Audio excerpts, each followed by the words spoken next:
Bapak Ibu ikhwan dan akhwat yang dimuliakan oleh Allah, Hadratus Syekh di bulan Safar ini memberikan bimbingan ilmiah kepada kita selain mengenai tasfiyatul qulub, mengenai safaul qalbi, juga memberikan bimbingan ilmiahnya kepada kita mengenai fana'un nafsi, mengenai an-nafsu al-faniyah, mengenai fana'nya nafsu.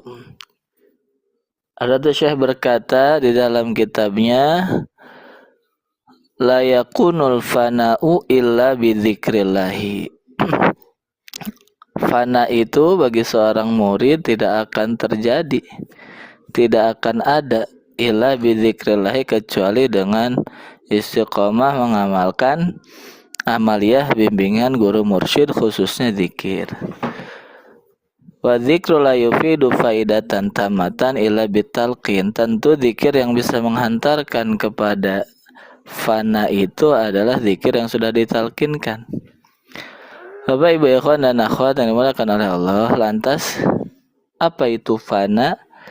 Fana dalam bimbingan sederhana dari pangarsa Abah kepada kita terangkum di dalam ungkapan beliau yang sudah masyhur di antara kita, yaitu tidak tahu apa-apa, tidak punya apa-apa, tidak mau apa-apa. Hanya tahu, hanya punya, hanya mau guru mursyid saja. Inilah ungkapan sederhana tetapi begitu dalam menggambarkan seorang murid yang telah fana pada guru mursyidnya, yaitu idmihlalu sifatil murid al-basyariyah. Fana itu adalah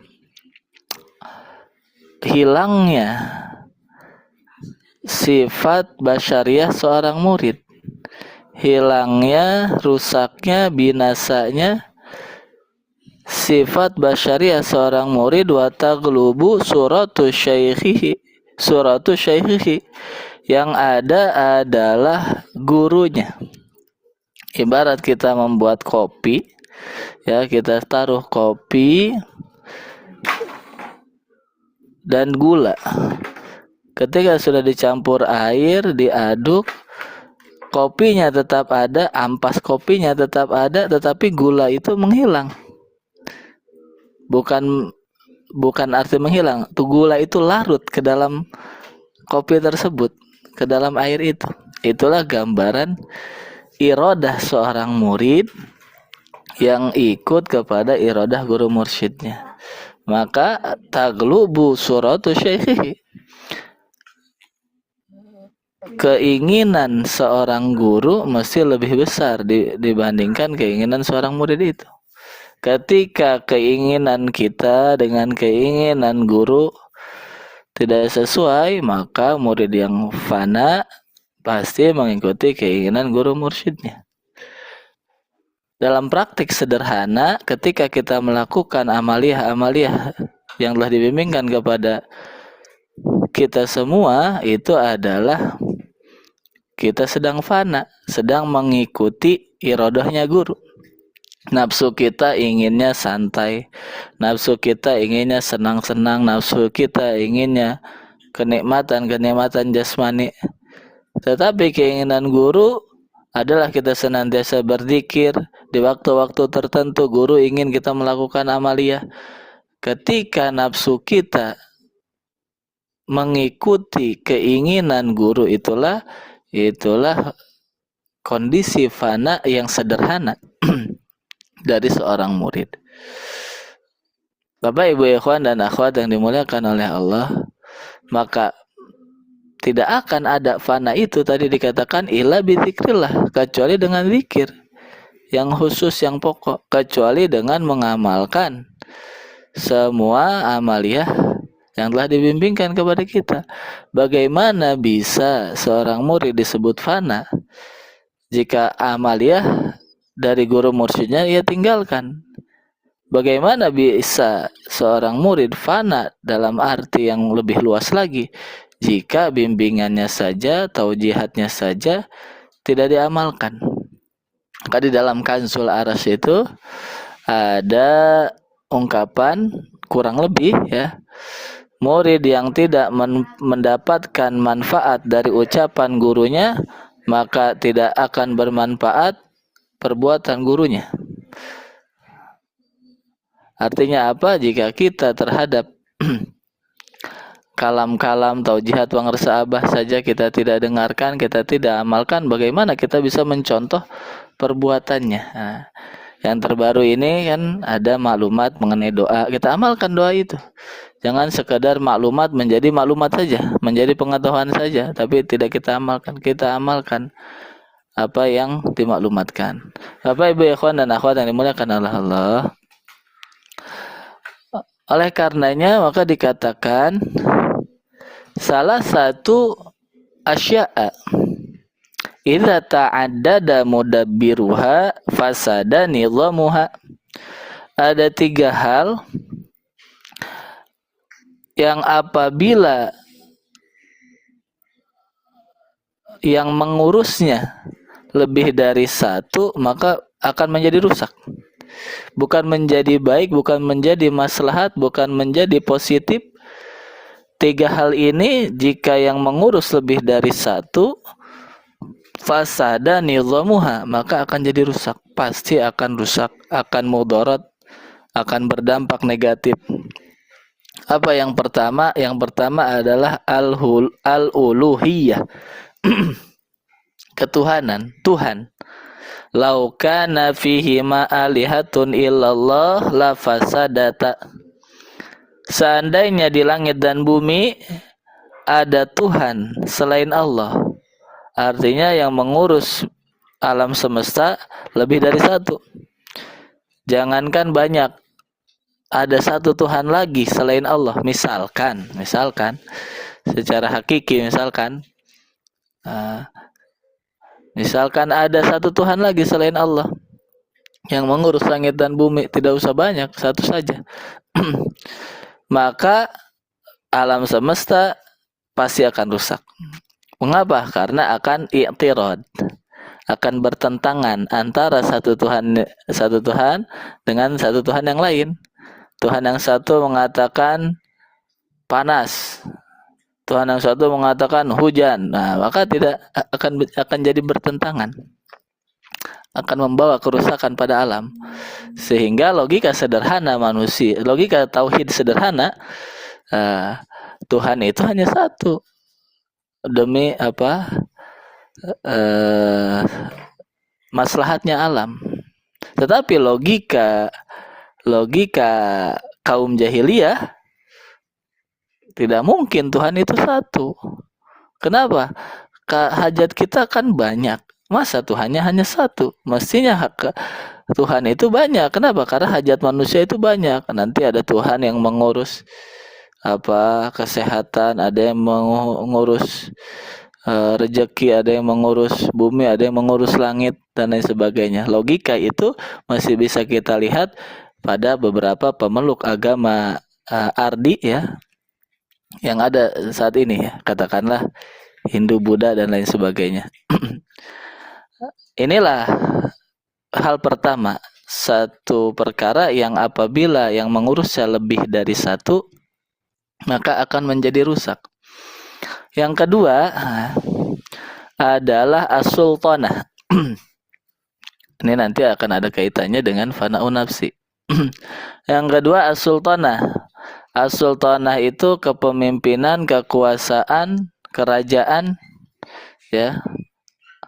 Apabila suatu pemimpin di dalam suatu daerah atau pada suatu organisasi atau suatu raja, suatu daerah memiliki lebih dari seorang raja, suatu negara memiliki lebih dari satu orang presiden, pemangku ke puncak kepemimpinan tertinggi, maka tidak akan ada maslahat.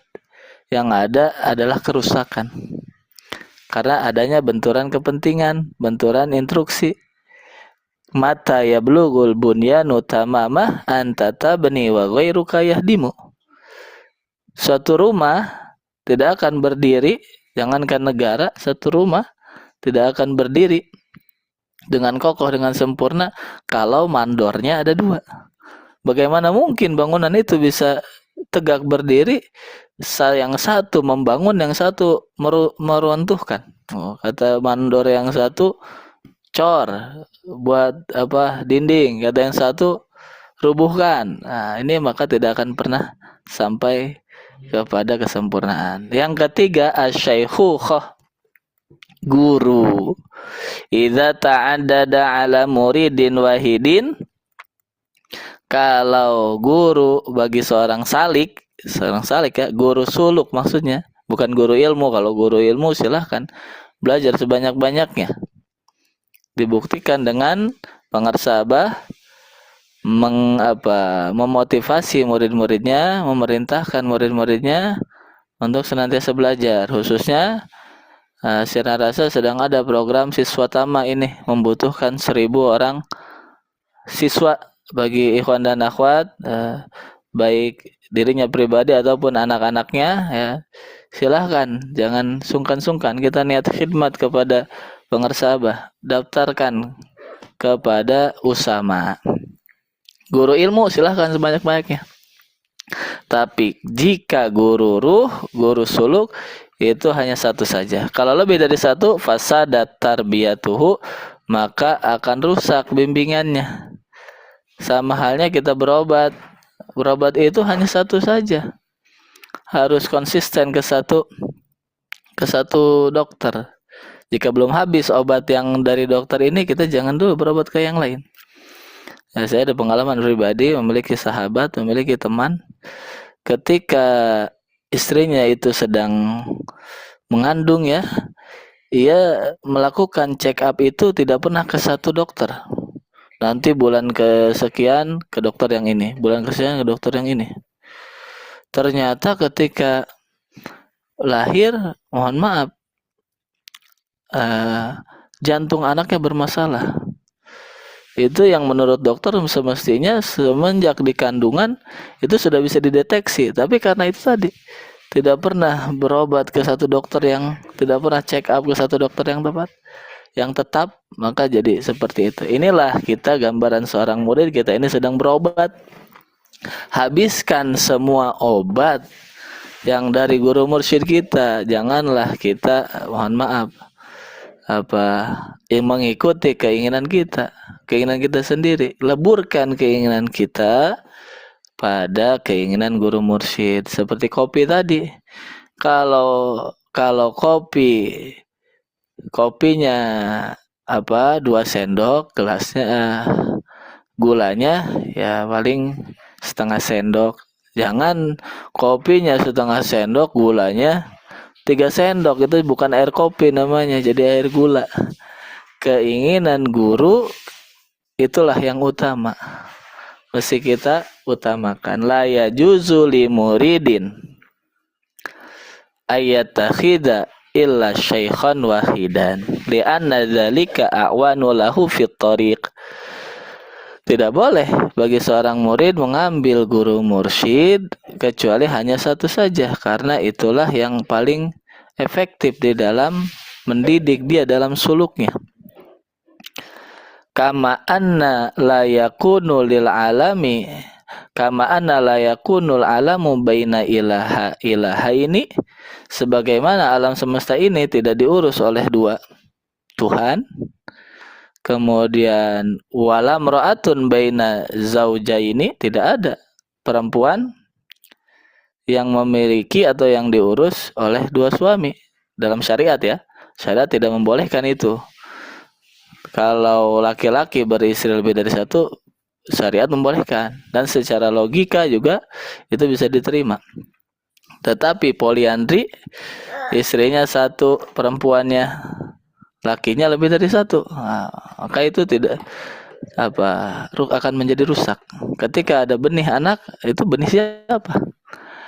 Inilah perumpamaan ruh kita itu seperti perempuan yang lemah dalam berzikir kepada Allah. Laki-laki di pandangan Allah adalah rijalun la tulhim la tijaratun wala bai'un an dzikrillah. Itulah guru mursyid. Hatinya senantiasa menghadap kepada Allah, tidak pernah tersibukkan oleh segala sesuatu selain Allah. Kita ini masih lemah, ibaratnya maka ruh kita seperti perempuan. Syekh Mursyid itu ruhnya adalah rijalullah, laki-laki Allah. Boleh lebih dari satu muridnya, banyak, karena bisa mengurus. Qawwamuna 'alan nisa. Ar-rijalu qawwamuna 'alan nisa. Roh seorang mursyid itu seperti rijal, laki-laki, qawwamuna 'alan nisa, yang bertanggung jawab, mengurus, membimbing ruh murid-muridnya yang belum sampai kepada rijalullah. Inilah kita tidak boleh mengambil guru lebih dari satu. Kenapa? Karena logikanya itu tadi. Jika dengan guru yang satu saja kita belum sanggup mengamalkan semua bimbingannya, amaliyahnya, fana tadi, dalam kaitan dengan fana, bagaimana kita mengambil bimbingan dari guru yang lain. Nah, yang satu saja belum habis istilahnya. Bapak Ibu ikhwan dan akhwat yang dimuliakan oleh Allah, inilah kita belajar fana kepada guru melalui praktik-praktik sederhana, mengamalkan segala bimbingan amaliyah beliau kepada kita semua. Dan fana kepada guru itu bukan puncak, itu adalah tarbiyah, pendidikan dari guru. Man lam yafna an syaikhihi lam yafna fillah. Orang yang tidak bisa fana kepada gurunya tidak akan fana kepada Allah. Fana fillah itu adalah puncak atau tujuan atau maksud daripada fana fisyeh. Pengarsabah menuntut kita agar senantiasa ittiba, mengikuti keinginannya untuk mendidik kita agar senantiasa kita ikut keinginan Allah di dalam kehidupan ini. Kita kadang ingin sehat, Allah kasih sakit dan lain sebagainya, menginginkan kemajuan tapi kadang Allah berikan kita kegagalan. Itulah tujuan utama daripada guru mursyid, mendidik kita agar fana kepada beliau. Puncaknya supaya murid itu fana fillah, tidak ada lagi pengakuan di dalam dirinya, yang ada hanya Allah saja. Ini tidak akan tercapai sebelum kita semua, sebelum para murid fana fi syekh, tidak ada di dalamnya dirinya, tidak tahu apa-apa, tidak punya apa-apa, tidak mau apa-apa, hanya tahu abah awas saja, hanya punya abah awas saja, hanya mau abah awas saja. Inilah bimbingan yang sempurna dari pengarsa abah untuk kita semua. Semoga kita semua senantiasa dijadikan murid-murid yang istiqomah, senantiasa bersyukur kepada Allah dan kepada guru mursyidnya, dengan senantiasa mengamalkan segala amaliyah yang telah dibimbingkan kepada kita semua. Hadanallahu yakum ajmain. Wassalamualaikum warahmatullahi wabarakatuh.